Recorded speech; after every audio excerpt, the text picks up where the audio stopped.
ইসলামের সাথে গণতন্ত্রের সাদৃশ্যপূর্ণ অনেকগুলি ধারা রয়েছে। তার মধ্যে প্রথম ধারাটি হচ্ছে সরকার হবে জনগণের। গণতন্ত্রে রাষ্ট্র কোনো ব্যক্তি কিংবা পরিবার বা গোষ্ঠী অথবা কোনো শ্রেণী ও দল বিশেষের সম্পদ নয়, রাষ্ট্র জনগণের সম্পদ। রাষ্ট্রের যে কোনো নাগরিক নিজের সামর্থ্য ও যোগ্যতা অনুযায়ী সরকারে অংশগ্রহণ করতে পারবে। ইসলামেও রাষ্ট্র কারো নিজস্ব সম্পদ নয়। ব্যক্তিতন্ত্র, স্বৈরতন্ত্র, অভিজাততন্ত্র, ধনিকতন্ত্র, রাজতন্ত্রের কোনো সুযোগ ইসলামে নেই। এমনকি ধর্মের নামে কোনো গোষ্ঠী বা ব্যক্তিবিশেষের রাষ্ট্র শাসনের অধিকারও ইসলামে স্বীকৃত নয়। রসুল সাল্লাল্লাহু আলাইহি ওয়াসাল্লাম নিজের পরিবার বা গোষ্ঠীর কারো জন্য খেলাফতের ওসিয়ত তিনি করে যাননি।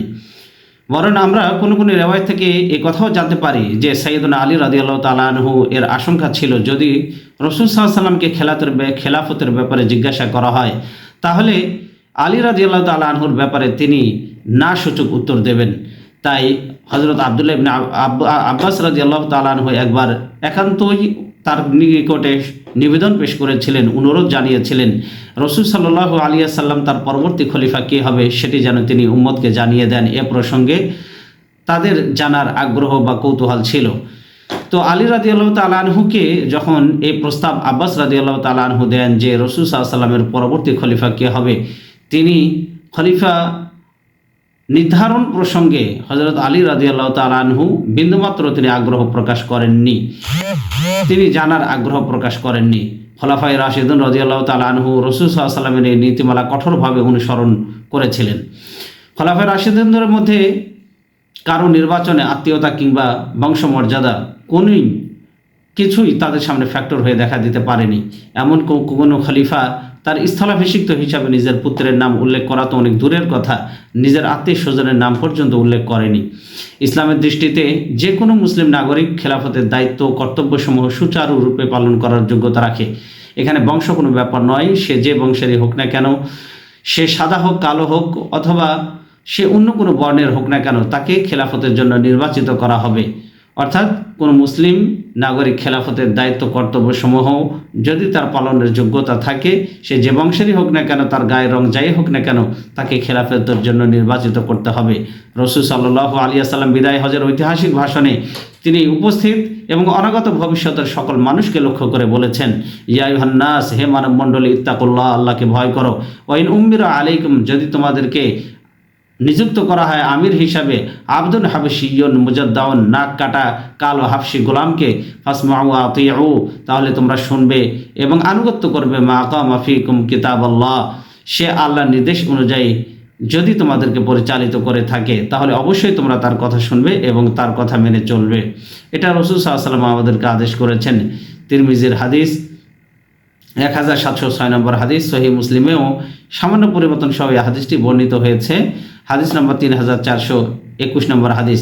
মহানবী সাল্লাল্লাহু আলাইহি ওয়াসাল্লাম তার আজাদকৃত গোলাম জায়েদের পুত্র ওসামা রাদিয়াল্লাহু তাআলা আনহুকে রোমানদের বিরুদ্ধে পরিচালিত অভিযানে সেনাপতি নিযুক্ত করেছিলেন। এই অভিযানে কুরাইশ নেতৃবৃন্দ ছাড়াও আরব গোত্রের বিশিষ্ট সৈনিকগণ উপস্থিত ছিলেন। রাসূল সাল্লাল্লাহু আলাইহি ওয়াসাল্লাম তার কথা ও কাজের মাধ্যমে সারা দুনিয়ার মুসলিম উম্মাকে, তার উম্মতদেরকে জানিয়ে দিতে চেয়েছেন। সেটা হলো যে সরকারি কর্মকাণ্ডে অংশগ্রহণের একমাত্র মাপকাঠি হলো যোগ্যতা এবং সামর্থ্য। এখানে ব্যক্তি পরিচয়, বংশীয় কোনো প্রথা, পারিবারিক ঐতিহ্য এক্ষেত্রে মুখ্য নয়, বিবেচ্য নয়। রাসূল সাল্লাল্লাহু আলাইহি ওয়াসাল্লামের ইন্তেকালের পর তার খলিফাগণও এই নীতিমালা কঠোরভাবে মেনে চলেছিলেন। ইসলামের প্রথম খলিফা সাইয়েদনা আবু বকর রাদিয়াল্লাহু তাআলা আনহু রাষ্ট্রের কোনো পদে কাউকে নিয়োগ দেওয়ার সময় কোনোরূপ স্বজনপ্রীতি ও গোত্রীয় যে সংকীর্ণতা রয়েছে, গোত্রীয় যে চিন্তা, সেটাকে তিনি কখনোই প্রশ্রয় দিতেন না। তিনি তার খেলাফতকালে নিজের গোত্রের কোনো লোককে রাষ্ট্রীয় কোনো পদে তিনি নিযুক্ত করেননি।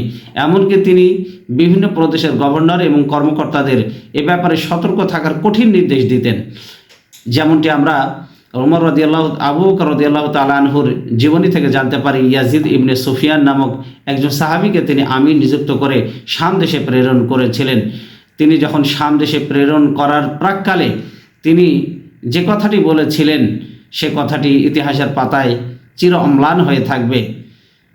ইয়াজিদ ইবনে আবু সুফিয়ান, যাকে শামের গভর্নর করে পাঠানো হচ্ছে, এই প্রেরণের সময় আবু বকর রাদিয়াল্লাহু তাআলা আনহু তাকে লক্ষ্য করে বললেন, ইয়া যায়েদ ইন্না লাকা কারাবাতান, হে ইয়াজিদ, ইয়া ইয়াজিদ, হে ইয়াজিদ, ইন্নালাকা কারাবাতান, সেখানে তোমার অনেক আত্মীয় স্বজন রয়েছে।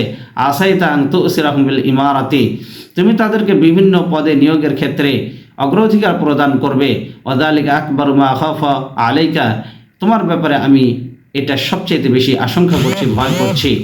ফাইন্না রাসূলুল্লাহ সাল্লাল্লাহু আলাইহি ওয়াসাল্লাম, অথচ রাসূল সাল্লাল্লাহু আলাইহি ওয়াসাল্লাম তিনি বললেন, ক্বালা মান ওয়ালিয়া মিন আমরিল মুসলিমিন, নবীজি সাল্লাল্লাহু আলাইহি ওয়াসাল্লাম বললেন, যদি কোনো মুসলিম ব্যক্তিকে কোনো কাজের দায়িত্ব দিয়ে যদি কোনো মুসলিম উম্মার আমির নিযুক্ত করা হয়, আর সে যদি আত্মীয়তার সাথে সংশ্লিষ্ট কোনো ব্যক্তিকে উক্ত পদে অর্থাৎ মুসলিমদের কোনো কাজের গুরুত্বপূর্ণ দায়িত্বপ্রাপ্ত হওয়ার পরে তার আত্মীয় স্বজনের কাউকে যদি সে রাষ্ট্রীয় কর্মচারী হিসাবে নিযুক্ত করে, তাহলে আবু বকর রাদিয়াল্লাহু তাআলা আনহু তিনি বললেন, ফা আম্মারা আলাইহিম আহাদান মাহাবাতান, যদি আত্মীয়তার কারণে তুমি তাকে যদি আমির মানে রাষ্ট্রীয় কর্মচারী হিসাবে নিযুক্ত করে থাকো, ফা আলাইহি লানাতুল্লাহ, আল্লাহর লানত অভিশাপ তোমার উপর বর্ষিত হবে। লা ইয়াকবালুল্লাহু মিনহু সারফান ওয়ালা আদলা হাত্তা ইউদখিলাহু জাহান্নাম, আল্লাহর পক্ষ থেকে কোনরূপ ফিদিয়া এবং বদলা গ্রহণ করা হবে না, এমনকি হাত্তা ইউদখিলাহু জাহান্নাম, তাকে জাহান্নামে আল্লাহ সুবহানাহু ওয়া তাআলা দাখিল করবেন। আমি আবার পড়ছি হাদিসটি, ইয়া ইয়াজিদ ইন্নালাকা কারাবাতান, হে ইয়াজিদ, সেখানে তোমার অনেক আত্মীয় স্বজন রয়েছে। আসাইতা আন তুসরাহুম বিল ইমারাতি, তুমি তাদেরকে বিভিন্ন পদে নিয়োগের ক্ষেত্রে অগ্রাধিকার প্রদান করবে, আমি এটা তোমার ব্যাপারে সর্বাধিক আকাঙ্ক্ষা পোষণ করছি, ভয় করছি। ফাইন্না রাসূলুল্লাহ সাল্লাল্লাহু আলাইহি ওয়াসাল্লাম ক্বালা মান ওয়ালিয়া মিন আমরিল মুসলিমিন, নবীজি সাল্লাল্লাহু আলাইহি ওয়াসাল্লাম বললেন, কোনো ব্যক্তি যদি মুসলমানদের দায়িত্ব প্রাপ্ত হয় আর সে যদি ফাআম্মারা আলাইহিম আহাদান মাহাবাতান, আত্মীয়তার কারণে উক্ত পদে কাউকে যদি নিযুক্ত করে, অর্থাৎ রাষ্ট্রীয় কোনো কর্মকাণ্ডে আত্মীয়তার সূত্র ধরে যদি নিয়োগ প্রদান করে, ফা আলাইহি লানাতুল্লাহ, আল্লাহ লানত অভিশাপ তার উপরে বর্ষিত হবে। লা ইয়াকবালুল্লাহু মিনহু সারফান ওয়ালা আদলা, আল্লাহ সুবহানাহু ওয়া তাআলা তার থেকে ফিদিয়া এবং কোনরূপ বদলা গ্রহণ করবেন না। হাত্তা ইউদখিলাহু জাহান্নাম, এমনকি সে জাহান্নামের আগুনে আল্লাহ তাকে প্রবেশ করাবেন, দাখিল করাবেন। এটা মুসনাদ আল আহমদের হাদিস নম্বর 21। তো এখান থেকে আমরা জানতে পারি যে গণতন্ত্রের সাথে ইসলামের অনেকগুলি ধারা সাদৃশ্যপূর্ণ, তার মধ্যে আমরা একটি আলোচনা করলাম, বাকি আরও 9টি ধারা, গণতন্ত্রের ধারা যেগুলি সরাসরি ইসলাম থেকে এসেছে, আমরা পরবর্তী আলোচনায় ইনশাআল্লাহ বিষয়ে আলোচনা করব। আল্লাহ পাক আমাদেরকে এই কথাগুলি শোনার এবং আমল করার তৌফিক দান করুন।